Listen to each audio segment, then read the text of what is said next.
माँ जी, देखिए मैं आप सबके लिए क्या लेकर आई हूँ। शालिनी ने अपनी सास उमा जी से कहा। शालिनी सास ससुर पति ननद जेठ सबके लिए महंगे कपड़े लेकर आई थी, सिवाय जेठानी रमा के।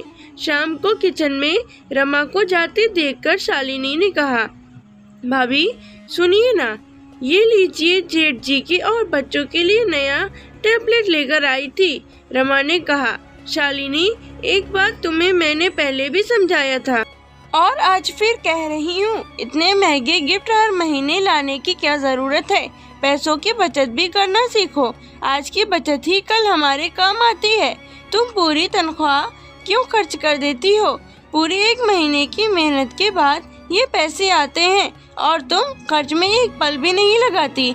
मैं तुम्हें तुम्हारी भलाई के लिए ही कह रही हूँ। इतना सुनते ही शालिनी को गुस्सा आ गया।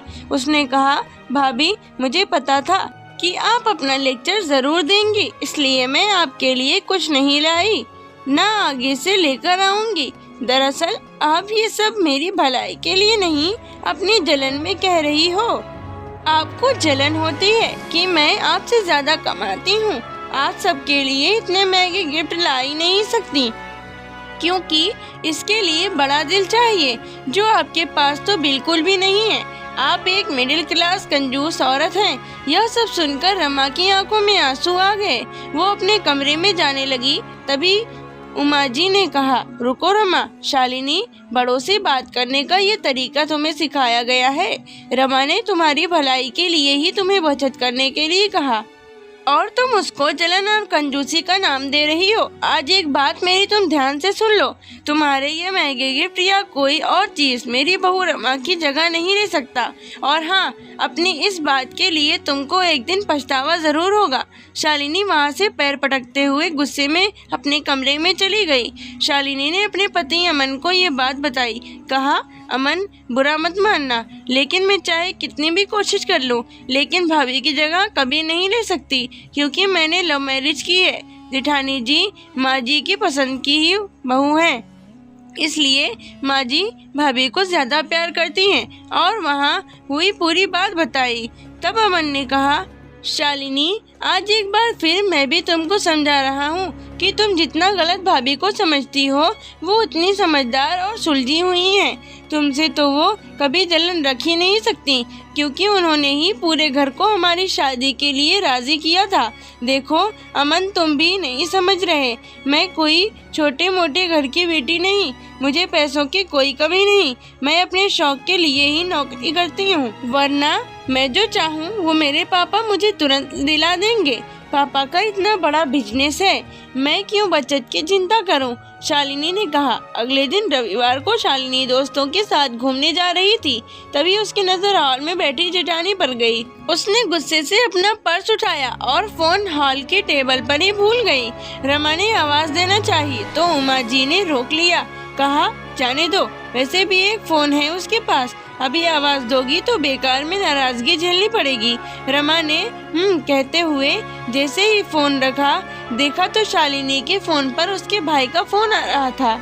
रमा ने फोन उठाकर बोलना चाहा कि तभी उसने बिना आवाज सुने रोते हुए बताया कि दीदी जल्दी अस्पताल आ जाओ, पापा को अस्पताल लेकर जा रहे हैं। कहते हुए फोन रख दिया। रमा के साथ पूरा परिवार अस्पताल पहुंचा। वहां जाकर पता चला कि उनके पार्टनर ने उन्हें धोखा दे दिया है और धोखे से सब कुछ अपने नाम कर लिया। शालिनी का भाई उमेश मुंह पर हाथ रखकर बेंच पर बैठा रो रहा था। तभी रमा ने उसके सिर पर हाथ रखते हुए कहा, उमेश क्या बात है, अपनी बड़ी बहन को नहीं बताओगे?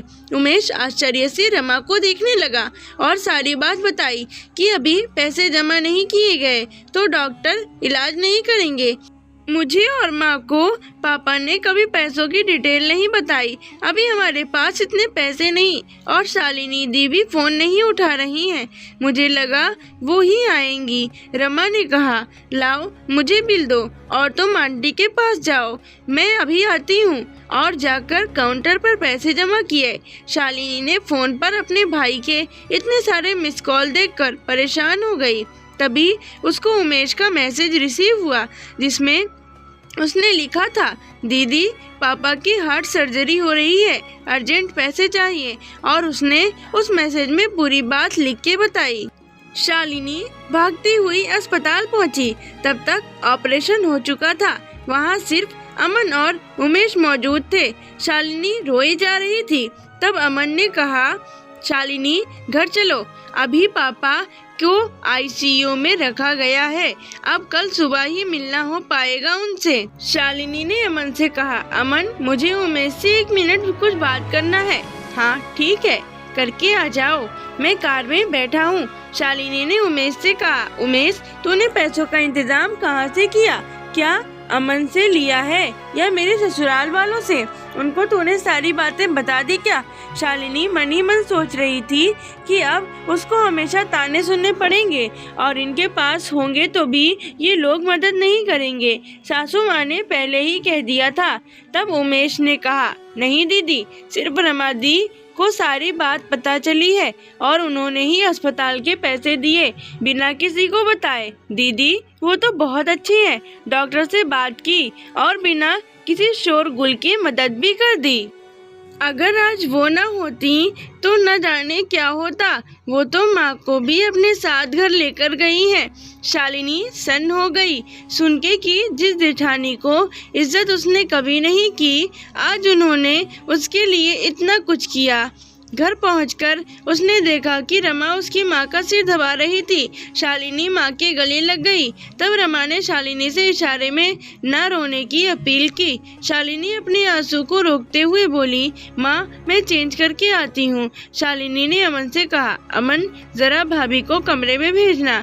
रमा कमरे में आते ही बोली, शालिनी मैंने तुम्हें रोने से इसलिए रोका क्योंकि आंटी जी भी कब से रो रही थी और उनका सिर दर्द होना शुरू हो गया था। वो घर पर अकेली रहती तो ज्यादा सोचती, इसलिए यहाँ ले आई हूँ मैं। हम सब के बीच उनको अच्छा लगेगा। तुमको बुरा लगा हो तो? शालिनी ने रमा का हाथ पकड़कर अपना एक हाथ रमा के मुंह पर रख के कहा, भाभी बस इतना शर्मिंदा मत कीजिए मुझे, आप मुझे माफ कर दीजिए। मैं आपको पहचान नहीं पाई, आपकी अच्छाई को आपका ढोंग समझ बैठी। आपका एहसान मैं कभी नहीं भूलूंगी। नहीं शालिनी, कोई एहसान नहीं किया मैंने, वो भी तो मेरे माता पिता समान ही है और बहनें कभी एक दूसरे पर एहसान नहीं करती। तुम तो मेरी छोटी बहन जैसी हो। गलती करना तुम्हारा अधिकार है, समझाना मेरा काम है, समझी? हाँ। शालिनी ने रमा के गले लगकर रोते हुए कहा, लेकिन अब आपकी ये छोटी बहन कभी कोई गलती नहीं करेगी और आपकी हर बात मानेगी, वादा रहा। तो दोस्तों, कैसी लगी आपको ये देवरानी जेठानी की नोकझोंक की कहानी? हमें कमेंट में ज़रूर बताएं और हमारे चैनल को सब्सक्राइब करना ना भूलें।